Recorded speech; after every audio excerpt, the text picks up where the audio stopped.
పరిశుద్ధ ప్రవాహిని, ఇది పరమాత్మ ప్రబోధిని. పరిశుద్ధ ప్రవాహిని. పరిశుద్ధ ప్రవాహిని అను ఈ ఆధ్యాత్మిక భక్తి కార్యక్రమమునకు మిమ్మల్ని అందరినీ కూడా ప్రేమతో ఆహ్వానిస్తున్నాము.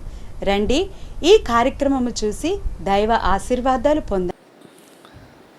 సర్వాధికారి అయిన సర్వేశ్వరుడు మన ప్రభు మన రక్షకుడు యేసుక్రీస్తు వారి యొక్క శ్రేష్టమైన నామంలో, దీవెనకరమైన నామంలో చేరువచ్చిన ప్రతి సంఘ బిడ్డకందరూ కూడా వందనాలు తెలియజేసుకుంటున్నాం. వందనాలమ్మ అందరికీ.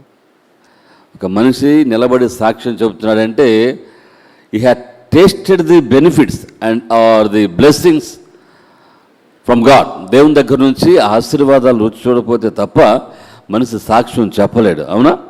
కాబట్టి సుమలత సాక్ష్యం చెప్పారు, అమ్మాయి ఒకటిగా 3 సాక్ష్యాలు చెప్పింది. తర్వాత అమ్మాయి జయశ్రీ సాక్ష్యం చెప్పారు, ఇంకెవరయ్యా అబ్బాయి బ్లెస్ సాక్ష్యం చెప్పాడు. ఇవన్నీ కూడా మంచి మనకి మన క్రైస్తవాన్ని, నీ విశ్వాసాన్ని బలపరుచుకుంటకు ఈ సాక్ష్యాలు మనకు పనికొస్తాయి. సాక్ష్యాలన్నీ కూడా ఒక్కొక్క మెట్టుగా మనం వాటిని ఏర్పాటు చేసుకొని మనం నిలబడాలి.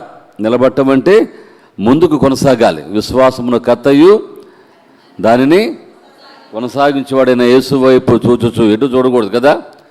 దిక్కులు చూస్తే పడిపోతాం. యేసు వైపే చూడాలి, దేవుని వైపే చూడాలి. మనం విశ్వాసం ముందుకు సాగిపోయే కొందే ఇంకా శ్రమలు ఎక్కువ అవుతుంటాయి కదా.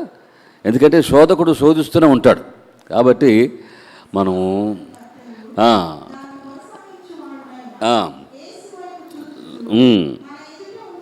మన ఎదుట ఉంచబడిన పందెములో ఓపిక కావాలి కదా. ఓపిక లేకపోతే మనం పడిపోతూ ఉంటాం. ఓపిక అనేది దీన్నే ఎండ్యూర్నెస్ అంటారు ఇంగ్లీష్, అంటే సహించాలి, ఓపికతో ఉండాలి. ఆయన సంకల్పంలో, నేను మా అబ్బాయి అడిగాడు సంకల్పం అంటే ఏంటి అడిగాను. సంకల్పం అంటే దేని యొక్క నిర్ణయం, దానికి అనేకమైన నానార్థాలు మనం పెట్టుకోవచ్చు కదా. ఆయన ఆలోచన, ఆయన నిర్ణయము ఎన్ని కూడా it's a big plan of God. దేవుని యొక్క మహాబ్రహ్మాండమైన ప్లాన్లో, ఆయన యొక్క ఉద్దేశాలు, సంకల్పంలో ఎన్ని వస్తుంటాయి. కాబట్టి బి స్టడీ, అంటే స్టాండర్డ్గా ఉండాలి మనం కదా. అందుకని మన పాదములో బండ మీద నిలిపే దేవుడు. హల్లెలూయా. మంచిది. సమయం ఉండదు మనకి, వాక్యానికి ధ్యాన తక్కువలో మనకు ఉంది కాబట్టి మనం 11 కల్లా ముగించాలనుకుంటున్నాం. బట్ ఎనీవే చూద్దాం దేవుడు మనకి ఎట్లా సహాయం పడతాడు కదన్నా. దేవుని స్తోత్రం కలుగును గాక. హల్లెలూయా, హల్లెలూయా. మన సంతోషంగా ఉన్నారా? Are you happy? Very good. హ్యాపీగానే ఉన్నారు అందరం కూడా. ఎన్ని బాధలు, కష్టాలు ఎన్నోసారి దేవుని సన్నిధిలో ఆయన వదిలిపెట్టేస్తారు కదా. ఇంకా ఇంటికాడ ఉన్నట్టే మరి ఎడుకొచ్చి కూర్చుంటే చెప్పండి, ఏమంతేనా? ఇంటికాడ ఉన్నట్టు ఉండకూడదు. ఇది మహాదేవుని యొక్క సన్నిధానం. హల్లెలూయా. ఇది మహాదేవుడు, సర్వేశ్వరుడు, సర్వశక్తిమంతుడు కదండి. భూమిని, ఆకాశం, సర్వ జగత్తును సృష్టించిన దేవుని యొక్క సన్నిధి. ఇక్కడ మనం ఉన్నామంటే ఇక ఎన్నిటికి తావు లేకుండా ఉండాలి. ఎన్ని పక్కన పెట్టేసేసి దేవుని వాక్యము చక్కగా ప్రార్థన చేస్తారు. దేవుడు ఈరోజు మనతో మాట్లాడే మాట సూటిగా మనకి చేరినట్లుగా, మన జీవితాలను, మన బ్రతుకులను మార్చినట్లుగా మనం యాంగ్షియస్ అంటే బాగా ఆతృతతో దేవుని వాక్యం కోసము మనం ఎదురు చూస్తుండాలి. హల్లెలూయా, హల్లెలూయా. దేవుని స్తోత్రం కలుగును. ఈరోజు వాక్యం మనం చదువుకుందాం. ఇది నా వాక్యం మనకి మన కుటుంబాల్లో ఉండవలసినటువంటి కొన్ని ముఖ్యమైనటువంటి క్రియలు మనం చదువుకుందాం. 4 ఉన్నవి, వాస్తవానికి 5 ఉన్నవి. ఒక్కొక్కటి క్లుప్తంగా, సంక్లుప్తంగా మనం ధ్యానం చేసుకుందాం. మన క్రైస్తవ కుటుంబాల్లో ఉండవలసినవి ఈ ఉంటేనే మనం దేవునిలో ఎదుగుతూ ఉంటాం.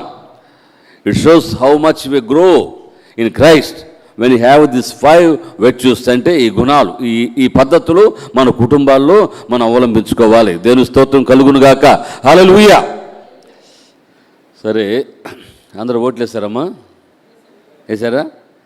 ఓటు వేస్తారంటానికి ఏంది గుర్తు చెప్పండి. చూపించారు అందరూ? Very good. కొంతమంది 2 ఉన్నాయే, ఏదమ్మా ఒకటేనా? రైట్, మంచిది. ప్రార్థన చేద్దాం. మంచి నాయకులు, అధికారులు నియమించేవాడు యెహోవా. అయితే తిమోతిలు అంటారు, వాళ్ళ కోసం మనం ప్రార్థన చేయాలి. రాజుల కోసం, అధికారుల కోసం ప్రార్థన చేస్తే ధన్యత దేవుడు మనకే ఇచ్చాడు. హల్లెలూయా. ఎంత పెద్ద రాజు అయినా కదండి వచ్చి మన దగ్గర చేతులు కట్టుకొని నిలబడాలి. సార్ బ్లెస్సింగ్ సార్, బ్లెస్సింగ్స్ ఇవ్వండి. ఎంపీ కానీ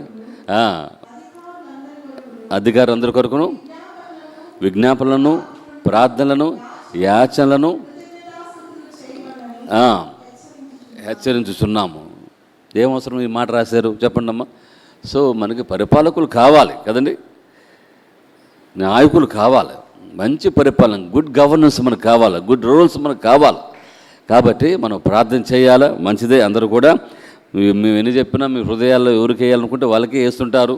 కాబట్టి బట్ చూద్దాం, మంచిగా జరగాలని, మంచి నాయకులు మనకు కావాలని.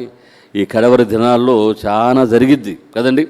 అధికారులు ఎవరు వచ్చినా సరే పైన ఒకడు ఉంటాడు కదండి, దుష్టుడైన వాడు ఉండి వాడి పరిపాలన జరిగించే సమయాల్లో రోజుల్లోకి మనం వచ్చేస్తున్నాం. అవునా? యాంటీ క్రైస్ట్ యొక్క పరిపాలనలోకి దేశము రాబోతుంది. ఆల్రెడీ దాని యొక్క సూచనలన్నీ కూడా జరిగిపోయి ప్రభుత్వము ఏమి చేయాలో తెలియక అగ్రదేశాలు, అగ్రరాజ్యాలు, నేను పోయినసారి చెప్పా, యూరోప్ అంతా కూడా చాలా భ్రష్టుపట్టిపోయింది. ఇక నెక్స్ట్ అమెరికా దేశము, ఇవి కూడా అన్నీ కూడా వాళ్ళు చేసుకోలేని పరిస్థితులకు వచ్చేస్తారు. అంటే హ్యాండ్స్ అప్ అంటే అర్థం చెప్పండి, చేతులు ఎత్తేస్తున్నారు. ఇంకా ఏమి జరిగిద్దో ఏం జరిగిందో వాళ్ళ చేతిలో కూడా లేదు. అంత కూడా ఈ దుష్ట పరిపాలనలోకి వెళ్ళబోయే రోజులు వచ్చేస్తున్నాయి. కాబట్టి ఈ సమయాల్లో మనం చేయవలసింది ప్రార్థన. మన కుటుంబాల్లో ప్రార్థన ఉండాలి, మన కుటుంబాల్లో సఖ్యత, ఐక్యత ఉండాలి, దేవుని సన్నిధి మనకు ఉండాలి. అందుకనే దేవుని వాక్యాలు చదువుకుందాం. సరే, మరి సమయం లేదు కాబట్టి చూడండి. మొదటిగా దేవుని మందస్సం అనేది మన కుటుంబం. మొదటిగా ఈ దినాల్లో మందస్సము మనం కలిగి ఉండాలి. అవునండి, మందస్సం అంటే అర్థం ఏంటి చెప్పండి అమ్మా. దేవుని సన్నిధి. యెహోవా దేవుని కాలములో కొత్త నిబంధన రాకమునుపు, క్రీస్తు ప్రభువు రాకమునుపు వారు లిటరల్గా ఏం తీసుకెళ్లేవాళ్ళంటే మందస్సాన్ని మోసుకెళ్తూ ఉండేవారు. దేవుని స్తోత్రం, హల్లెలూయా. మందస్సం ద ఆర్క్ ఆఫ్ గాడ్. ఎందుకంటే ఇది వాళ్ళతో ఉంటే వాళ్ళకి రక్షణ, ఇది వాళ్ళతో ఉంటే దేవుని యొక్క సన్నిధి వాళ్ళతో నడుస్తున్నట్లుగా ఏం చేస్తారంటే ఆ దినాల్లో ఈ ఇశ్రాయేల్, ఈ జనాంగము ఎక్కడైనా కదిలేటప్పుడు ముందుగా వాళ్ళతో మందస్సం వెళ్ళాలి కదండి. యాజకులు దాన్ని మోసుకుంటూ పోవాలి, మందస్సాన్ని తీసుకెళ్తూ ఉండాలి. ఎందుకంటే దేవుని సన్నిధి వాళ్ళకు తోడుగా. ఎందుకంటే వాళ్ళు అనేక రాజుల నుంచి, అనేక అధికారుల నుంచి, అనేక ప్రాంతాల్లోంచి వాళ్ళు దాటుకుంటూ పోవాలి. లోయల్లో, మరి తర్వాత నదులు దాటుకుంటూ వెళ్ళేటప్పుడు ఈ దుష్ట సైన్యము వాళ్ళకి ఎదురు వస్తూ ఉండేది. ఎప్పుడు ఇశ్రాయేలుకి చుట్టుపక్కల ఉన్నటువంటి 52 దేశాలు, అరబ్బులు కానివ్వండి, మరి ఇస్లామిక్స్ కానివ్వండి, అందరూ కూడా వీళ్ళు కాసుకొని తుపాకులు పట్టుకొని, కత్తులు పట్టుకొని రెడీగా ఉంటారు. వాళ్ళ దృష్టి అంతా కూడా వాళ్ళ మీదే ఉంటుంది. వీళ్ళు ప్రయాణం చేసి పోయేటప్పుడు అందుకనే ఈ దేవుని యొక్క మందస్సాన్ని వాళ్ళు ముందుకు నడిపిస్తూ ఉంటారు. ఎందుకంటే దేవుడు మాతో ఉంటే మాకు ఏమీ కాదన్నట్టుగా దేవుడు వాళ్ళకి దాన్ని ముందు పెట్టి పంపిస్తూ ఉన్నాడు. అయితే మందస్సము, దేవుని మందస్సం వాళ్ళతో ఉన్నా వీళ్ళ హృదయాల్లో మందస్సం లేదు. విన్నారు అందరూ? వీళ్ళలో మందస్సము లేదు అంటే దేవుని గురించి సరైన భక్తి, భయము లేనందువల్లే మనుషులు అనేకులు కూడా నశించిపోతూ ఉన్నారు. సరే, కాబట్టి మొదటగా మన జీవితాల్లో కావాల్సింది దేవుని మందస్సము. ఇప్పుడు ఉందా మందస్సం మనకి? చెప్పండి అమ్మా. ఇప్పుడు మనకు మందస్సం లేదు. ఇప్పుడు మనకు ఎవరున్నారు? యేసుక్రీస్తు దానికి సారూప్యమైనటువంటి, దానికి నిజస్వరూపమైన యేసు ప్రభువు వారు ఇప్పుడు మనతో జీవిస్తున్నాడు. హల్లెలూయా, హల్లెలూయా. ఈ యేసు ప్రభువు అనే మందస్సాన్ని మనం కలిగి ఉన్నప్పుడు మన జీవితాల్లో కొదువు అనేది కనపడినప్పుడు కూడా దేవుడు తోడయి మనం సమృద్ధిలోకి నడిపించునుగాక. దేవుడు నడిపిస్తాడు. మందస్సాన్ని మనం క్యారీ చేయాలి. ఆ రోజుల్లో యాజకులు మోసుకెళ్తూ ఉండేవాళ్ళు. ఇప్పుడు నీవే మందస్సాన్ని, అంటే యు ఆర్ ద చర్చ్. అవునా? అంత అర్థమైందమ్మా. మీరే ఇప్పుడు సంఘము. ఇప్పుడు మందస్సాన్ని తీసుకెళ్లేది నీవే.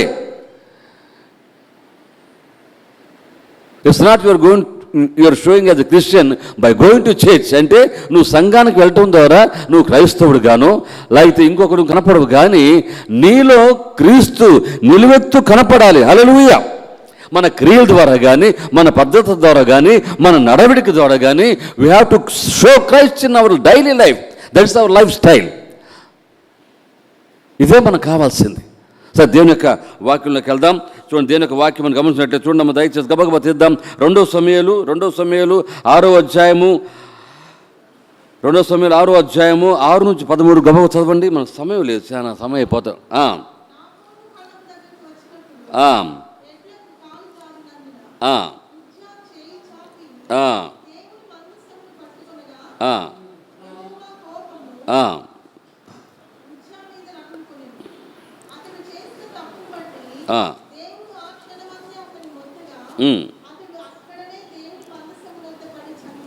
దేవుని మందసమునొద్ద పడి చనిపోయాను.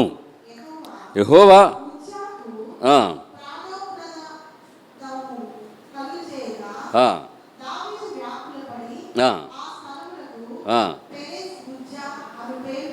పెరెజ్ ఉజ్జా అని పేరు పెట్టాను.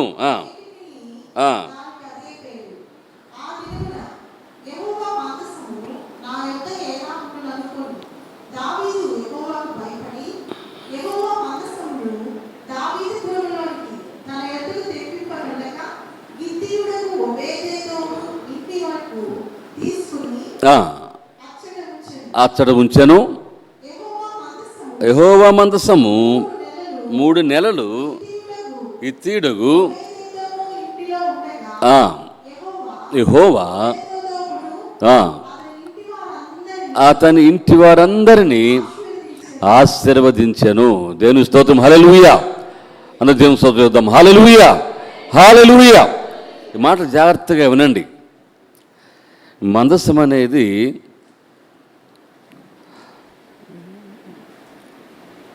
దేవునికి ప్రత్యేకగా, దేవునికి సాదృశ్యముగా, అంటే కనపడని మహోన్నతుడైన దేవునికి కనపడే విధముగా దేవుడు మందసాన్ని మోషే ద్వారా చేయించాడు. అవునా? దాని ఎత్తు 3 అడుగులు కదా, వెడల్పు 3 అడుగులు, ఎత్తు వెడల్పులు అన్నీ కూడా సరి సమానంగా దేవుడు సంఖ్యాకాండంలో మనం చూస్తున్నాం. నిర్గమకాండంలో కూడా సరి సమానంగా చేపించాడు. యాజకులు మాత్రమే దీన్ని మొయ్యాలి. దేవుడు వాళ్ళని ప్రతిష్ఠించాడు ఆ దినాల్లో. ఇక్కడ ఉజ్జా ఎడ్ల బండి మీద పడిపోతుంటే అడ్డం పెట్టాడు. ఇదే మనుషుల్లో చాలామందికి ఉన్నటువంటి ఒకలాంటి ఆలోచన. అతను ఏం చేశాడండి పాపం, పడిపోతుంటే అడ్డం పెట్టాడు కదా, అది చేసిన తప్ప ఇదని అంటారు. మన దృష్టికి ఇది న్యాయమే అనిపించవచ్చు కదండి. ఎప్పుడైనా గుర్తుపెట్టుకొని, మనుషుల ఆలోచన, మనుషుల యొక్క థింకింగ్ అనేది ఇట్స్ లిమిటెడ్.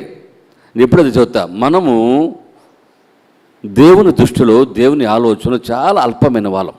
అనంతుడైన దేవుడు కదండి పరిమితి గల మానవుని యొక్క ఆలోచనలకు అర్థం కాడు. ఇది దేవునికి మనుషులకు మధ్య ఉండే గ్యాప్. ఇది అస్సలు మనుషుడు దేవుని యొక్క ఆలోచనలను అర్థం చేసుకోలేడు. అందుకే అంటాడు రోమాలు కదమ్మా, ఆహా దేవుని బుద్ధి బాహుయములు ఎంత గంభీరములు, ఆయన ఆలోచన ఎరిగి హృదయం ఎరిగి ఆలోచన చెప్పగలవాడు ఎవడన్నా ఉన్నాడా? ఎవరు లేరు. అయితే ఉజ్జా అతను చేయకూడని పని చేశాడు అక్కడ. అందుకని ఎవరు చేయాల్సిన పని వాళ్ళు చేయాలి. దేవుడు తెలుసు కదా ఎట్లా చేసుకోవాలో. కాబట్టి ఉజ్జా చేయబెట్టినప్పుడు ఉజ్జా మరణించిపోయాడు. పెరెజ్ ఉజ్జా అంటే వినాశనం. దాన్ని చూసి దావీదు భయపడిపోయి దాన్ని తెచ్చుకోకుండా ఎక్కడ పెట్టాడంటమ్మా 3 నెలలు ఒబోది గిద్యోడైనటువంటి ఒబేదోదం ఇంటిలో ఆ మందసము ఉంచబడింది. ఈ మందసం ఉంచినప్పుడు ఆ యొక్క ఇల్లంతా కూడా ఏమని చెప్పండి 3 నెలలు ఆశ్చర్యపడింది. 3 నెలలు దేవుని మందసం సాక్షాత్తు దేవుడే అమ్మా అక్కడ ఆ ఇంట్లో ఉన్నప్పుడు ఆ ఇల్లు ఎంత దీవించబడుతుంది కదండి. దేవుని స్తోత్రం కలుగును గాక. హల్లెలూయా. రాజైన దావీదే అది తెచ్చుకోవటానికి భయపడ్డాడు. అవునా? జరిగినటువంటి వినాశాన్ని బట్టి, జరిగిన పరిస్థితిని బట్టి దావీదు భయపడిపోయి దేవుని యొక్క మందసాన్ని తన ఇంట్లోకి తెచ్చి, రాజైన దావీదే భయపడిపోయాడు. అవునా? రాజైన దావీదే భయపడిపోయాడు మందసాన్ని తెచ్చుకోవటానికి. మరి ఈ గిత్యుడటువంటి ఒబేదోము ఎలాంటి వాడు, ఎలాంటి పరిస్థితి గలవాడు ఆలోచన చేయండి. అతని కుటుంబము చాలా తక్కువ కుటుంబము. అతను బలవంతుడు కాదు, అతను బలహీనుడే. అయినప్పుడు కూడా మందతం వస్తున్నప్పుడు వద్దన్నాడా? చెప్పండమ్మా. ఈ డెంట్ సే నో. జరిగిన విషయం తెలుసు, అంతకుముందు జరిగిన పరిస్థితులు తెలుసు, అయినప్పుడు కూడా మందస్థాన్ని తెచ్చుకోండి. ఎవరు భయపడతారా? లేదు చెప్పండి. ఏమైనా జరిగితేనే, ఎక్కడ జరిగితేనే అమ్మో భయపడతారు కదండి. ఏమైనా అక్కడ జరిగిందా అంటాడు బోటానికి మనుషులు భయపడతారు. మన మధ్య పోయిన సంవత్సరమేనా ఎక్కడ టెక్సాస్లో ఒక షాపింగ్ దగ్గర ఒక అమ్మాయిని చంపేశారు కదమ్మా. మేము అక్కడికే పోయాం. సరే తిరుగుతామంటే మా అబ్బాయి ఉండి గబక్కనే ఇక్కడ మనం గాలి చేసింది అమ్మాయిని అన్నాడు. ఓరే నాయన ఇటుకు పరిగెత్తాం మేము. భయం వేస్తుందా లేదా? పోలీసులందరూ అక్కడే ఉన్నారంట, కానీ అమ్మాయి దగ్గర టప టప టప గాలి చేశారు కళ్ళ ముందే. మేము ఆడికే పోయాం. ఓ చెప్పొద్దు ముందు. ఆడిపోయిన తర్వాత డాడీ గాలి చేసింది చెబుతున్నాడు. వెనక్కి కూడా తిరిగి చూడలే ఇంకా. అమ్మాయి సుమ్మ వాళ్ళు పక్కనే ఉన్నారంట, పక్కనే ఉన్నారు. జరిగేటప్పుడు భయపడతాళ్ళమ్మా. ఇంకా దాని మొహం కూడా చూడలేం మేము, ఎందుకంటే అక్కడ జరిగింది కాబట్టి. మన తెలుగు అమ్మాయిన కాల్ చేశారు. జరుగుతుంటే టెక్సాస్లో ఎక్కడైనా సరే సరే భయపడతారు. అటనే జరిగిన విపత్తు చూశాడు ఎవరు? మరి ఓబేదెదోము భయపడిపోయాడు. అందరూ భయపడిపోతారు కదండి. దావీదు రాజు భయపడిపోయాడు. మరి గిచ్చినటువంటి ఓబేదెదోము నా ఇంట్లో తీసుకురాని చెప్పాడు. దేవుని స్తోత్రం, హల్లెలూయా. ఓబేదెదోము అంటే అర్థం ఏంటంటే దేవుని సర్వెంట్ అంట కదా. ఇంకోటి ఏంటంటే వర్షిప్పర్ అంటే ఆరాధించువాడు. రెండోది ఏంటంటే ద సర్వెంట్, దేవుని యొక్క మరి సేవకుడు లేదా పనివాడు అనుకోండి కదండి. ఎందుకంటే హీబ్రూ వాడులో ఆ మాట ఉంది, నేను చూసినప్పుడు దాంట్లో కనపడింది. వర్షిప్పర్ లేకపోతే సర్వెంట్ ఆఫ్ గాడ్. అతను ఏ పాటి వాడు, అతని కుటుంబం ఏంటి, అతనికి ఉన్నటువంటి పరిస్థితి ఏంటి అయినప్పుడు కూడా ఎప్పుడైతే మందస్సము ఆయన కుటుంబంలోకి వచ్చిందో వెంటనే దీవించబడ్డాడు. హల్లెలూయా. నీ పరిస్థితి మారాలంటే, నీ కుటుంబ పరిస్థితులు మారిపోవాలంటే కదండి దేవుని యొక్క మందస్సము అనగా యేసు ప్రభువు మన కుటుంబాల్లోకి వచ్చి జీవించాల. మేము యేసు ప్రభుతో జీవిస్తున్నాము, మేము యేసు ప్రభు చెందిన వారమని చెప్పుకోవటం కాదు. యేసు ప్రభువే మన కుటుంబాల్లో ఉండి నడిపించాలి. దేవుని స్తోత్రం కలుగుగాక, hallelujah. There is no place than house కదండి. కుటుంబానికి మించినటువంటి ఇల్లు ఇంకేదైనా ఉందమ్మా? చెప్పండి అమ్మా. ప్రైవేట్ ప్లేస్ అని ఉంటుందా? నీ ఉండే రూమును మించినటువంటి ఆనందకరమైన ప్రదేశం ఏదైనా ఉందా నీ కుటుంబంలో? ఇక దేని తెచ్చిపెట్టుకుంటాం చెప్పండి? దేన్ని కూడా తెచ్చిపెట్టుకోం కదండి. మన కుటుంబంతో మనం ఆనందిస్తుంటాం, మన బిడ్డలతో మనం ఆనందిస్తుంటాం, అన్ని సంతోషంగా గడపాలని చూస్తుంటాం మన ఇంటిలోనే మనం. అలాంటిది ఈ ఓబేదెదోము తన కుటుంబాన్ని మర్చాడు కదండి. తన పరిస్థితి మర్చిపోయాడు. నా కుటుంబంలోకి తీసుకొస్తే నా కుటుంబం అనుకుంటుందో కదండి, లేకపోతే ఎవరైనా అంటారేమో, అదేం ఆలోచించలేదు. వెంటనే మన తన తండ్రి అని చెప్పేస్తాడు. మనం అనగలుగుతున్నామా? దేవుని యొక్క సన్నిధి మాతో ఉండాలి, మాలో ఉండాలని. దేవుని స్తోత్రం చేద్దాం, హల్లెలూయా. అలాగే మనం అనుకున్నప్పుడు దేవుడు ఖచ్చితంగా మన కుటుంబాల్లో మేలు చేస్తారు కదండి. ఆ మందస్సము ఆ కుటుంబంలో ఉండటం ద్వారా ఆ కుటుంబము దీవించబడింది. మరి ఓబేదెదోముకి కుమారులు ఇచ్చాడు, బలమైన వారిని ఇచ్చాడు, ఇజ్రాయెల్లో బలవంతుని ఇచ్చాడు. చూడండి ఎట్లా అతని కుటుంబము దీవించబడిందో. మన కుటుంబంలో ఉండవలసిన మొదటిగా ఏంటంటే దేవుని సన్నిధి. చెప్పండి అమ్మా అందరూ, దేవుని సన్నిధి మనలో ఉండాలి. మందసాన్ని తెచ్చుకున్న రోజులంటే యెహోవా దేవుడు వాడు నడుస్తున్నాడు. ఇప్పుడు మనతో నడిచేది, మనతో ఉండేది, మనతో యుగయుగాలు జీవించేది యేసు ప్రభువే. హల్లెలూయా. ఆ దేవుని మనం కలిగి జీవించాలనే దేవుని వాక్యం మనం బోధిస్తుంది. చూడండి ఆదికాండం ఆదికాండము 30వ అధ్యాయము 27 చదవండి. ఆదికాండం 30:27. అతనితో నీ కటాక్షము నా మీద నున్న ఎడల ఆ మాట వినుము, నిన్ను బట్టి యెహోవా నన్ను ఆశీర్వదించని శకునము చూసి తెలుసుకుంటునని చెప్పాను. ఎవరన్నారు ఈ మాట? అమ్మా లాబాను ఎవరితో అన్నాడు? యాకోబుతో కదా. దేవుని స్తోత్రం, హల్లెలూయా. అయ్యా నువ్వు నా ఇంట్లో ఉంటే ఏమి నాకు ఆశీర్వాదం, కటాక్షము నాకు కలుగుతుంది. నేను శకునం చూసి తెలుసుకున్నాడంట. ఈనాడు మనకు శకునాలు అక్కర్లేదు ఏమా. ఈనాడు మనకి ఆస్ట్రాలజీ అక్కర్లేదు, పామిస్ట్ అక్కర్లేదు కదండి. ఇవన్నీ శకునాలు చూసి అవి చూసి చాలా మంది చూస్తుంటారు కదా, వాస్తులు లేకపోతే ఏమా తిథులు నక్షత్రాలు అష్టాలు ఏం చెబుతుంది చూస్తూ ఉంటారు. నో దట్స్ ఆల్ బ్యాడ్ కదండి. అన్నీ కూడా కాదు. యేసు ప్రభు నీతో ఉంటే, నీ జీవితంలో నడుస్తుంటే, నీ కుటుంబము, నీ పరిస్థితి అంతా కూడా మారిపోవును కాక యేసు నామములో. విభేదం ఏది చూసి మారిపోయిందా మన కుటుంబం చెప్పడమ్మా? మందసం రాబట్టే నీ కుటుంబంలో కూడా మందసం రావాలి కదండి. నీ కుటుంబంలో కూడా యేసు ప్రభు రావాలి. హల్లెలూయా. ఎంతమంది యేసు ప్రభు నా కుటుంబంలో అనుకోరు చెప్పడం గట్టిగా హల్లెలూయా హల్లెలూయా. నా కుటుంబంలో యేసు రావాలి, నా కుటుంబంలో యేసు ప్రభు జీవించాలి అనుకున్న గట్టిగా చెప్పలు కొట్టాలి. హల్లెలూయా. Praise the Lord. దేవుని స్తోత్రం కలుగును గాక. యేసు ప్రభు మనతో ఉండాలని. యేసు ప్రభు మన కుటుంబాల్లో లేకపోతే ఇంకోరు వస్తారు చెప్పనమ్మా? దుష్టుడే, వాడు గ్లాసుకొని ఉంటాడు, గర్భవద్దే ఉంటాడు కదా, గర్భకాడే ఉంటాడు.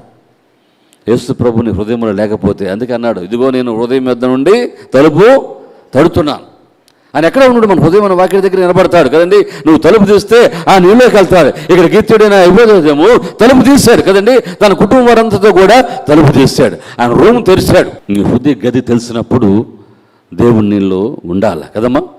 ఒకటి దేవుడు ఉండాలి, లేకపోతే దయ్యం వచ్చేస్తుంది కదా, దుష్టుడు వచ్చేస్తాడు. అంటే ఈ లోక అధికారి కాబట్టి వాడు రావడానికి ప్రయత్నం చేస్తాడు. ఎందుకంటే వాడు కూడా రూమ్ కావాలి, వాడు కూడా ప్లేస్ కావాలి జీవించడానికి. దావీదు ఇవ్వాల కదమ్మా, దేవునికి మనసానికి ఇవ్వాల, రూమ్ ఇవ్వాల. భయపడిపోయాడు.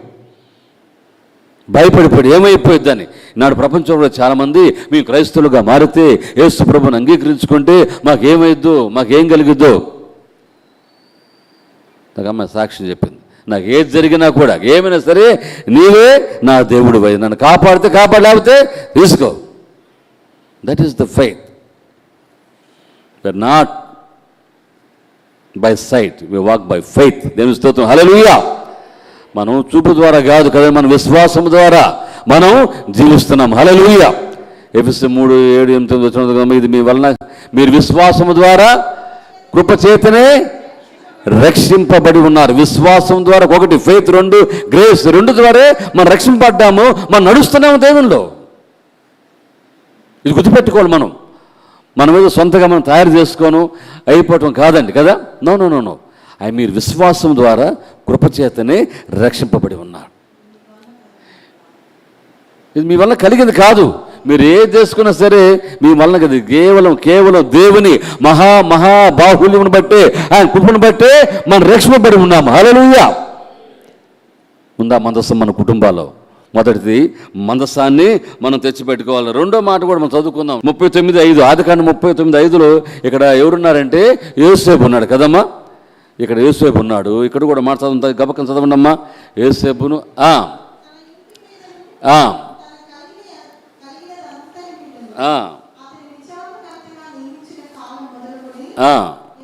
యెహోవా యోసేపు నిమిత్తము ఆ ఐగుప్తు ఇంటిను ఆశీర్వదించెను. యెహోవా ఆశీర్వాదము ఇంటిలోనేమి పొలంలోనేమి అతను కలిగిన సమస్త మీదను ఉండెను. హల్లెలూయా. చూడండి, యోసేపును బట్టి అంటే వీళ్ళందరూ కూడా క్రీస్తుకు ప్రతినిధులుగా కనపడుతున్నారు. యోసేపు ఆ ఐగుప్తు ఇంట్లో ఉన్నాడు. తర్వాత యాకోబు లాబాను ఇంట్లో ఉన్నారు. ఇవన్నీ కూడా దేవునికి సాదృశ్యముగా ఉండటం బట్టి వాళ్ళు దీవించబడ్డారు. మన కుటుంబాల్లో కూడా యేసు ప్రభు అనుకోవటమే కాదు, ఏదో యేసు ఇంటికి యజమానను లేకపోతే ఒక మంచి దూత ఫోటో తెచ్చి పెట్టుకోను లేకపోతే పెట్టుకొని కుదరదండి. అది కాదు.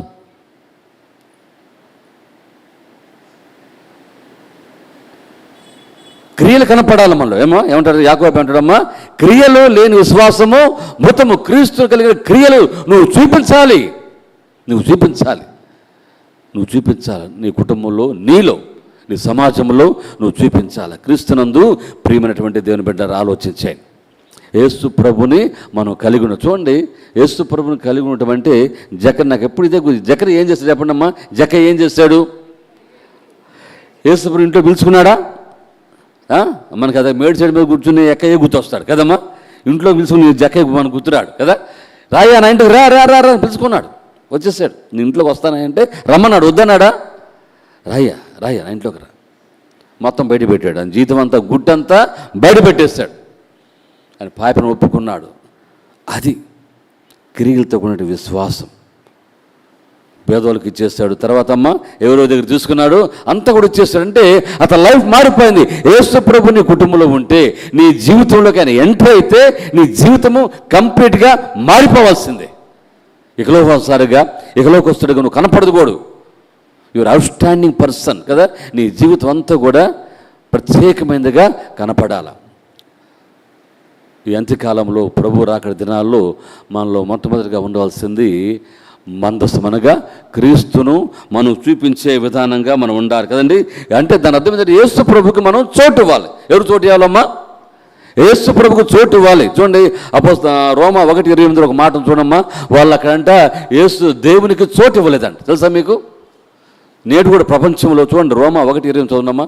నేడు కూడా ప్రపంచంలో దేవునికి చోటు ఇవ్వని కుటుంబాలు, వారు దేవునికి వారు మనస్సులు దేవునికి చోటు ఇవ్వలేకపోయారు కనుక చేయరాని కార్యములు చేయుటకు దేవుడు భ్రష్ట మనసుకు వారిని అప్పగించాను. భ్రష్ట మనసు అంటే పదే పదే పదే తప్పులు చేసేవాడు. భ్రష్ట మనసు. దేవునికి చోటు ఇవ్వకపోతే, యేసు ప్రభువుకు మనం చోటు ఇవ్వకపోతే ఇదే అయిపోయింది. ఇక దినాల్లో, రాబోయే దినాలు అదే మనకు జరిగేది కదండి. దేవునికి నువ్వు చోటు ఇవ్వకపోతే జరగబోయే తంతు ఇదే కదండి. భ్రష్ట మనసు లోనైపోతూ ఉంటాం. క్రీస్తునందు ప్రియ దేవుని బిడ్డలారా, దేవుని కుటుంబమా, దేవుని సంఘమా, మన ఆలోచన దేవునికి మనం చోటు ఇవ్వాలి.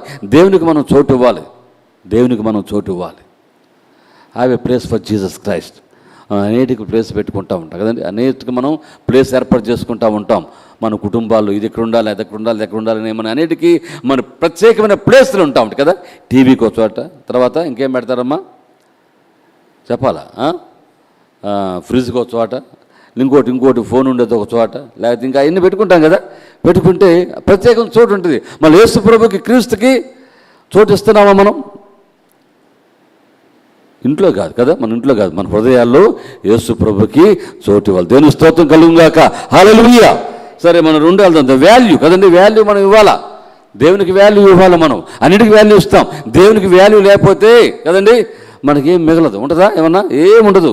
నువ్వు ఎంత సంపాదించుకో, నువ్వు ఎంత చేసుకో, ఏమి నీకు వాల్యూ ఉండదు. ఎందుకంటే when you have no place for Christ you lose everything కదండి. అన్నీ కూడా నువ్వు పోగొట్టుకుంటావు. కాబట్టి ఎంత దినాల్లో మనం మొట్టమొదటి ఉండవలసిందంటే దేవునికి చోటు ఇచ్చే వాళ్ళగా ఉండాలి. రెండోది తర్వాత చూద్దాం. రెండోది అంటే ఐక్యత కదా. మన కుటుంబాల్లో ఐక్యత, సైక్యత ఉండాలి. యెహోషువ గ్రంథము 24వ అధ్యాయము 14-15 వచ్చిన చదువునమ్మ త్వరగా. యెహోషువ, కాబట్టి మీరు ఆయనను సేవించుచు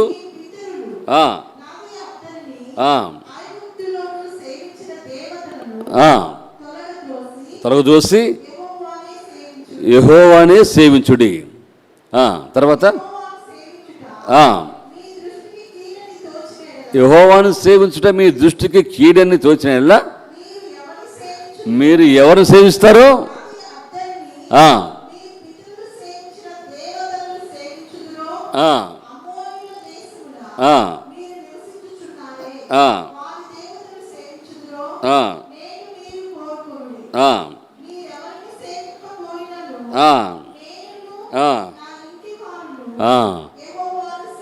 నేనును నా ఇంటి వారు యెహోవాను సేవించమని దేవుని స్తోత్రం. హల్లెలూయా. అదే మాట చెప్పండి. నేనును నా ఇంటి వారును యెహోవాను సేవించదము, యేసు క్రీస్తును ఆరాధించదము. హల్లెలూయా. ఇది యెహోషువ చెప్పిన మాట. అయ్యా, అంటే నది దాటక ముందు వాళ్ళ దగ్గర కొన్ని అన్ని దేవతలు ఉన్నాయి. నది దాటిన తర్వాత మళ్ళీ దానికే కావాలని చూస్తున్నారు వీళ్ళు. అందుకే అన్నాడు ఇక్కడ, అయ్యా ఈ అమోరీ దేవతలను ఎన్ని దేవుడు నాశనం చేసేసాడు కదా, మీరు ఇంకా దాంట్లో ఉంటే దాంట్లో ఉండండి. అంటే you don't have a unity. మీకు ఐక్యత లేదు, సఖ్యత లేదు. ఇంకా మీరు రెండు మనసుల మధ్య అటు ఇటు తరబడుతున్నారు. కాబట్టి యూ నీడ్ యూనిటీ. ఈ యూనిటీ అనేది లేకపోతే, ఐక్యత, ఈ సఖ్యత అనేది కుదరకపోతే మనం చాలా డిస్యూనిటీగా ఉంటాం కదండి. అందుకే అంటారు ఏమ్మా 5 ఆవులు కలిపి ఏం చేస్తాయంటమ్మా, బలమైనటువంటి సింహాన్ని ఎదిరిచ్చేస్తాయంట కదా, అవునా? ఈ యూనిటీ లేకపోతే, సైక్యత లేకపోతే ఈ క్రైస్తవములో గుర్తుపెట్టుకోవాలి, క్రైస్తవత్వములో క్రీస్తులో ఐక్యత అనేది చాలా అవసరం. ఈ ఐక్యత లేకపోతే వెంటనే దుష్టుడు చొరబడతాడు కదండి. అంటే నీ ఫ్యామిలీలో ఇప్పుడు ఈ యెహోషువ గురించి చెప్పాడు, నా ఫ్యామిలీ గురించి చెబుతున్నాను, నేను నా ఇంటి వారును యేసు ప్రభువుని సేవిస్తాం, యెహోవాను సేవిస్తాం. ఇప్పుడు నీ ఇంటిలో ఎందుకన్నారు ఈ మాట? ఇప్పుడు చాలా కుటుంబాల్లో ఇదే ఉంటుంది కదా, డిస్యూనిటీ. నేను ఒక సంఘాన్ని పోతే ఆయన ఒక సంఘాన్ని కదండి, ఇంకొక పోతే అట్లా అట్లా మీరు గమనించారా? అది ఎక్కడ పోయినా చర్చే కదండి, ఎక్కడ పోయినా చర్చే, నిజమే, ఎక్కడ పోయినా చర్చ కాదంట్లా. అయితే యూనిటీగా వెళ్ళాలి కదండి. భర్త పోయే కనుక భార్య పోవాలి. Give preference to husband, which church he goes to, you have to go that church only. అది లేకపోతే దెర్ ఇస్ ఏ విస్పర్స్, అంటే ఈ ఏమంటారు వాటిని విస్పరింగ్ చేయటం అంటే దుష్టుడు అనేకమైన రీతిలుగా ఒంటరితనంలో ఉన్నప్పుడు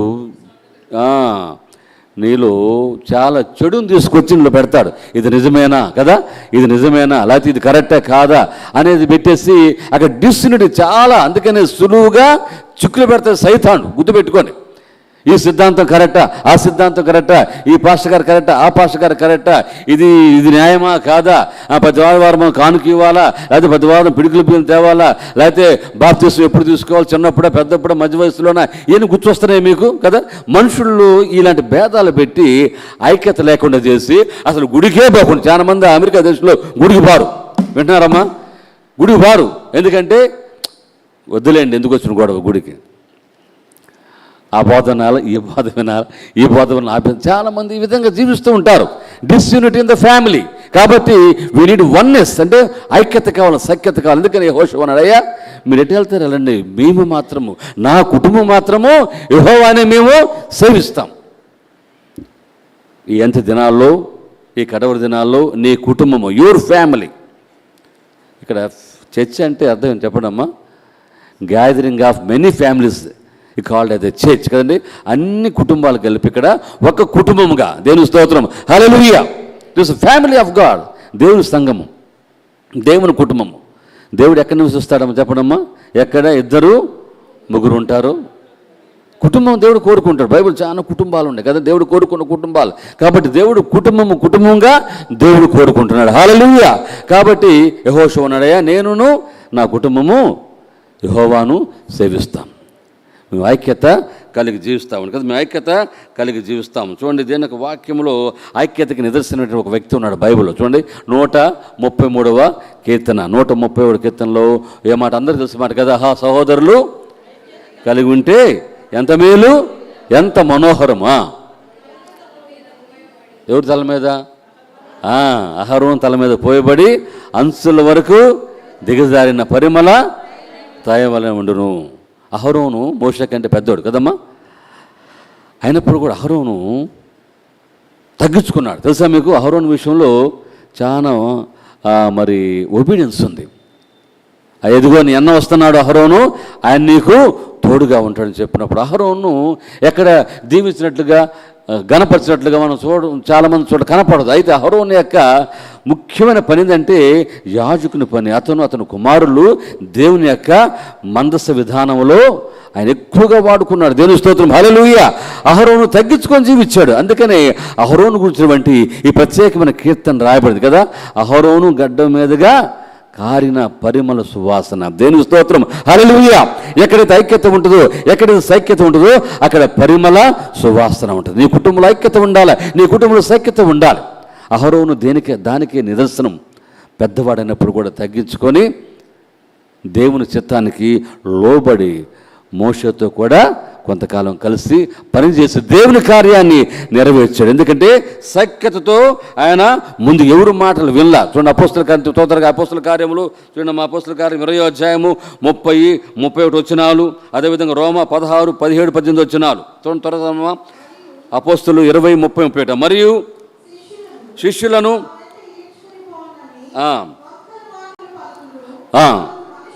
మనుషులు మీలోనే బయలుదేరుదులు, వంకర మాటలు. కావున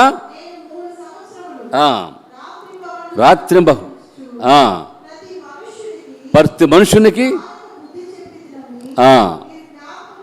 జ్ఞాపకం చేసుకో అంటే మెలకువగా ఉన్నది సఖ్యతను ఐక్యతను చెడగొట్టడానికి బయలుదేరే వాళ్ళు చాలామంది, అంటే దుష్టులు కార్యాలు జరిగించడానికి ఎవరో ఒకరు వాడుకుంటూ ఉంటారు సార్. కాబట్టి జాగ్రత్తగా ఉండండి వంకర మాటలకు. ఇంకోటి చూడండి, మా పోస్తున్నారు రోమా 16, 17, 18 వచ్చినాలు. రోమా 16 అధ్యాయం. అమ్మా సహోదరులారా, వ్యతిరేకంగా కనిపెట్టి ఉండడి బతిమాడుకొస్తున్నాడు కదమ్మా. వారు తొలగిపోడి వంకర మాటలు భేదను పుట్టించేవారు, సఖ్యత లేకుండా చేసేవారు అంటే దుష్టుని కార్యాలు. కాబట్టి ఈ అంత్య దినాల్లో ఈ సఖ్యత లేకుండా ఐక్యత లేకుండా జరిగించే కొన్ని సాతాను యొక్క బాణాలు ఇవన్నీ. మీకు అర్థమవుతుందమ్మా? ఈ సాతాను చేసే కార్యాలు మనుషులు కాదు, సాతాను అంటే కలిగిస్తాడు. ఎందుకంటే అసమాధానం కలుగు చేసి ఐక్యత లేకుండా చేస్తే ఇక సాతాను కాలాలన్నీ కూడా నెరవేరిపోతావంటే, అంతేనమ్మా. యూనిట్ లేకపోతే వేరువేరుగా ఉన్నారనుకోండి, దుష్టుడు అక్కడికి వచ్చేసేసి వారిలో ఉండి వాళ్ళని ఏర్పాటు చేసుకొని కార్యాలు జరిగించుకుంటుంటాడు. That is the act of a Satan. వాడు బ్రిలియంట్, చాలా ఇంటలెక్చువల్ దుష్టుడు, అపవాది కదండి, గుర్తుపెట్టుకోండి. వాడు డివైడ్ అండ్ పాలసీ అన్నమాట. డివైడ్ చేసేసేసి వాడికి పాలసీని వాడు అవలంబించుకుంటాడు. కాబట్టి బీ కేర్ఫుల్. నేను చెప్పే మాట ఏంటంటే బీ కేర్ఫుల్గా ఉందాం. అంత్య దినాల్లో క్రైస్తవ కుటుంబాల్లో ఉండవలసింది ఒకటి దేవుని మందసం. ఏం చెప్పండి? ఒకటి దేవుని అంత క్రీస్తు మన జీవితాల్లో జీవించాలి. నిలువెత్తిన నిదర్శనంగా క్రీస్తు ప్రభు మనలో కనపడాలి. రెండవది ఏంటంటే ఐక్యత మనలో ఉండాలి. అందరిలో కూడా ఐక్యత ఉండాలి. ఒకే మాట, మన సంఘం అంతా కూడా ఒకే మాట మీద నిలబడునుగాక. అందుకే అందరికీ అసలు కుటుంబం కదా, మనందరం కూడా. ఎన్ని కుటుంబాలు ఉన్నాం అక్కడ? ఇంకా కొన్ని కుటుంబాలు రాలే కదా. అందరూ కూడా ఒకే కుటుంబం, ఇప్పుడు ఆల్ వన్ ఫ్యామిలీ. మనం బోధించే బోధలు, మనకుండే నిబంధనలు, సిద్ధాంతాలు తీసి పక్కన పెట్టి నియమ నిబంధనలు అన్నీ కూడా ఒకటే. మన తాతలు ముత్తాతలు వేసిన ఫౌండేషన్ కదండి. ఒకే మాట మీద మనం నిలబడాలి. కుటుంబం అంతా కూడా అంతా ఒక్క ఫ్యామిలీగా ఒకే కుటుంబంగా నిలబడాలి. ఐక్యత అనేది మనం ఎప్పుడైతే కాపాడుకుంటామో దుష్టునికి ఎలాంటి అవకాశము మనకు కలిగించం. ఆ విధంగా మన సంఘముండునుగాక, దేవునికి మనము చోటిచ్చే వాళ్ళముగా, దేవుని కార్యములను నెరవేర్చే క్రైస్తవ కుటుంబాలుగా మనం ముందుకు సాగిపోదుముగాక. ఆమేన్. రైట్, మంచిది.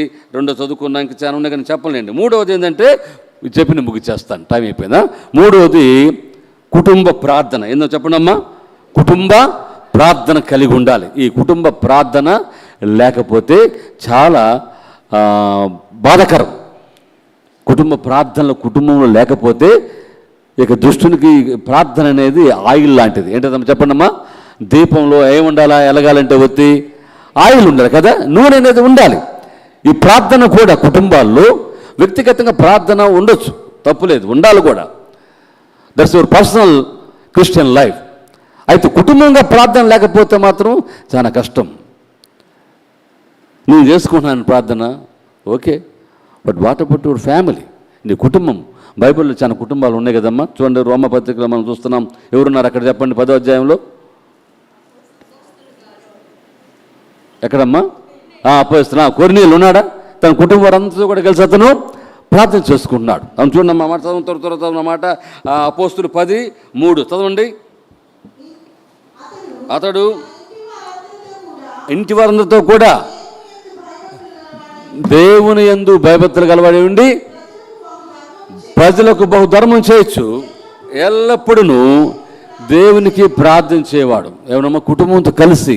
అదే అధ్యాయం 16వ అధ్యాయం 30 చదవండి, 30-34 దాకా జైలు అధికారి ఉంటాడు ఇక్కడ కదా. అదే అధ్యాయము 16వ అధ్యాయం, అదే 16వ అధ్యాయం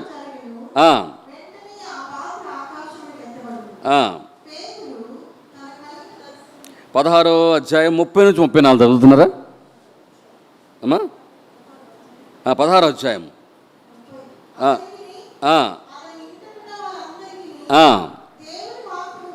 దేవుని వాక్యం బోధించిరి. రాత్రి ఆ గడియలోనే అతడు కడిగెను. అతడును బాప్తిసం పొంది. హల్లెలూయా.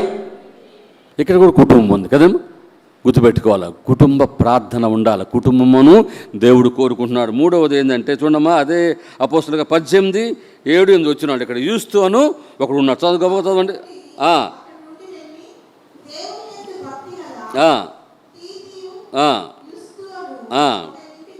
ఇంటికి వచ్చాను, అతని ఇల్లు ఆనుకొని ఉండేను.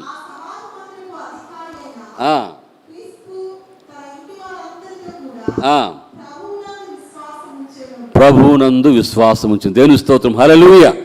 ఈ 3 కుటుంబాలు, కుటుంబ ప్రార్థన, క్రీస్తును కలిగిన కుటుంబాలు, కుటుంబ ప్రార్థన కలిగిన జీవితాలు ఎవరైతే ఉంటాయో ఆ కుటుంబము బలంగా ఉంటుంది. నువ్వు బలపడటానికి ఇప్పుడు ప్రతిదినం కూడా వ్యాయామం చేస్తూ ఉంటావు కదండి. డాక్టర్ గారు పండుకున్నారు పాపం. డాక్టర్ గారు ప్రతి కుటుంబం కూడా వ్యాయామం చేస్తుంది, ఎక్సర్సైజ్. మన ఒంటికి ఆరోగ్యం కోసము, మన ఒంటిలోని అవయవాలు, దేహాలన్నీ కూడా బాగా ఉండాలా అని దానికోసం ప్రతిరోజు ఉదయం 20 నిమిషాలు, రాత్రి 20 నిమిషాలు కదమ్మా, ఉదయం సాయంత్రం అరగంట వాకిలింగ్ చేయాలి చెబుతూ ఉన్నారు డాక్టర్లు అందరూ కూడా కదండి. ఒక ఆయన అడిగితే ఏం చేస్తారంటే వాకిలింగ్ అన్నాడు. వాకిలింగా అమ్మా, వాకింగ్ చేయాలి అందరూ. ఎందుకంటే ఆరోగ్యం కోసం ప్రతిరోజు టైం గడుపుతున్నామే మనం కదా. టీవీ ముందు కూర్చోను, లేకపోతే ఇంకో దాని ముందు కూర్చోను అందరూ ఉంటాం. దేవుని కోసం మనం టైం పెడుతున్నాం మన కుటుంబంతో అనేది ఆలోచన చేసుకోండి. ఆ విధంగా మన కుటుంబాలు మనం ఉండగలిగితే నిజంగా ఎంతో మన కుటుంబాలు దీవించబడతాయి. హల్లెలూయా. మన కుటుంబం దేవుళ్ళో గడిపే 10 నిమిషాలు కానీ 20 నిమిషాలు కానీ పావు గంట కానీ అరగంట కానీ నువ్వు గడపగలిగితే హృదయపూర్వకంగా నీవు, నీ భర్త, నీ బిడ్డలందరూ కూడా ఖచ్చితంగా దేవుడు ఆ కుటుంబాన్ని దీవిస్తాడంతే. దేవుడు ఖచ్చితంగా దీవిస్తాడు. కుటుంబ ప్రార్థన కలిగినటువంటి కుటుంబాలుగా మనం జీవించబడాలి. లేకపోతే స్టార్ట్ చేయండి కదండి. ఒకవేళ స్టార్ట్ చేసి మానేస్తే మళ్ళీ స్టార్ట్ చేయండి, రీస్టార్ట్ కదండి. మళ్ళీ రీఫ్రెష్ అంటారా, రీఫ్రెష్ చేస్తా కదా ఫోన్లో అన్ని మళ్ళీ రీఫ్రెష్ చేసుకుని మళ్ళీ ఫ్రెష్గా ఉంటుంది. అట్నే రీఫ్రెష్ మళ్ళీ స్టార్ట్ చేయండి ప్రార్థనలు. మాకు ఏం మేలు కదండి ప్రార్థన చేస్తుంది, గలిగినా కలగపోయినా నువ్వు ప్రార్థన అనేది మానకూడదు. నువ్వు ప్రార్థన చేస్తూనే ఉండాలి దేవుని సన్నిధిలో. నీ కుటుంబము నువ్వు ఏమో దేవుడు ఎప్పుడు కరుణిస్తాడో మనకు తెలియదు. హల్లెలూయా. దేవుని కరుణ నీ మీద ఖచ్చితంగా, దేవుని కటాక్ష నీ మీదకి ఖచ్చితంగా వచ్చింది. ఇందాక చదువుకు 136 కీర్తనలో 3 వచ్చినప్పుడు కదా, ఆయన దేవుడు ఒక్కడే మహత్కార్యములను చేయగల దేవుడు. హల్లెలూయా. అంత చెప్పండి, దేవుడు ఒక్కడే మహత్కార్యములను చేయగలవాడు. ఖచ్చితంగా దేవుడు చేస్తాడండి మహత్కార్యములు. ఆయన చెప్పిన మాట ఆయన నెరవేర్చకుండా ఉండే దేవుడు కాడు. ఖచ్చితంగా దేవుడు మహత్కార్యము చేయగల దేవుడిని దేవుడు చేసి చూపిస్తాడండి. 4వది ఇంకా చాలా ఉన్నాయి కానీ మానేస్తున్నాను. ఎందుకంటే చూడండి, కొలస్సీ 4:2 ఒక మాట ఉంది కదా. కొలస్సీ 4:2 నిలకడైనటువంటి ప్రార్థన ఉండాలి కదమ్మా. నిలకడగిన ప్రార్థన జీవితం మనం కలిగి ఉండాలి. కొలస్సీ 4:2 ప్రార్థన యందు నిలకడగా ఉండి, నిలకడ తర్వాత మెలుకు. ఈ ప్రార్థనలో మన కుటుంబాలు ఉండాలి. వాచ్ అవుట్ కదా, గమనిస్తూ ఉండాలి. ప్రతిరోజు కూడా ప్రార్థనలో ఉన్నప్పుడు దేవుడినితో మాట్లాడతాడు కదండి. నీ కుటుంబం ప్రార్థనలో ఉన్నప్పుడు దేవుడు కొన్ని దర్శనాలు నీకు చూపిస్తాడు, కానీ కొన్ని కలల భావాలని తెలియపరుస్తాడు కదండి. దేవుడు ఆ విధంగా నీకు బోధిస్తాడు. దేవుడు ప్రార్థనలో ఉన్నప్పుడు ప్రార్థన దేవుని సన్నిధిలో గడుపు. నీ కుటుంబంతో ప్రార్థన 5 నిమిషాలు చాలు, 10 నిమిషాలు. కుటుంబ ప్రార్థనలో ఉండే బలం అనేది ఎంతో అది శక్తివంతమైనది. దేవుని స్తోత్రం కలుగును గాక. హల్లెలూయా. నీ కుటుంబంతో చేసే ప్రార్థన చాలా శక్తివంతంగా ఉంటుంది. అది మనకు తెలియదు కానీ. 4వది ఏంటంటే యెహోవా యందలి భయభక్తులు గల కుటుంబాలు. యెహోవా యందలి భయము భక్తి ఉండాలి. భయము భక్తి లేదంటే భార్యాభర్తలు లాంటివి కదమ్మా. భయము తర్వాత భక్తి. భయము భక్తులకు సాదృశ్యమైతే భక్తి అనేది భార్యకి సాధు. ఒక భక్తుడు చెప్పాడు మాట, భయము భక్తి 2 కలిగి జీవించాలి.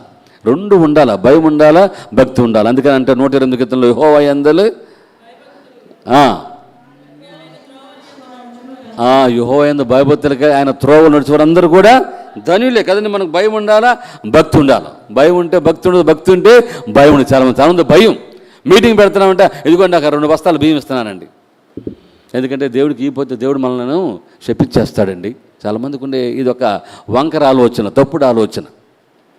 అందుకని మీటింగ్ మాత్రం రారు, కానీ దేవుడికి భయపడి ఏదో చందా చదివేయటము, లేకపోతే బస్తా బియ్యం పంపించటము, లేకపోతే ఒక డబ్బా నూనె ఇయటము, ఏదో చేసేస్తుంటారు భయం. లేకపోతే దేవుడు మనల్ని శాపం చేస్తాడండి. ఇదే దేవుని ఎందు భయభక్తులు అంటే. అమ్మ కొంతమంది భక్తి ఉంటుంది కానీ భయం ఉండదు కదా. భక్తిగా గుడికి వెళ్తాం, చక్కగా పాటలు పాడతాం, ఏదో మనం దేవుని సన్నిధిలో ఆనందిస్తాం. ఆదివారం ఎక్కడ కానీ ఇంటికి వచ్చేస్తాం.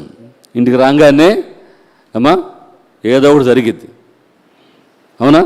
మన పెరట్లో ఉన్న జాంకాయో లేకపోతే మామిడికాయ పక్కింటి వాళ్ళు కోసారనుకో, ఆహా ఏమ్మా ఇంకా చూడాలా, నా చెట్టు కాయ కోసాడా, ఎవడు రావాడు, ఎంతేనామా కర్ర పట్టుకోను లేకపోతే ఇంకోటి పట్టుకోను పరిగెత్తు అంతే, నా చెట్టు కాయకు వస్తాడు. ఇప్పుడు దాకా గుడి వాక్యం వచ్చాం మళ్ళీ మనం కదండి, మళ్ళీ భక్తి ఉండదు కదండి. ఏదటి వేసేద్దాం పండ్రా, తలుపులు పగలు కొట్టి, అయ్యా నాకు తెలియదు బాబా, నువ్వే కోసావు అంటే నీ ఊరికి ఉదాహరణ చెబుతాను. ఎన్ని కూడా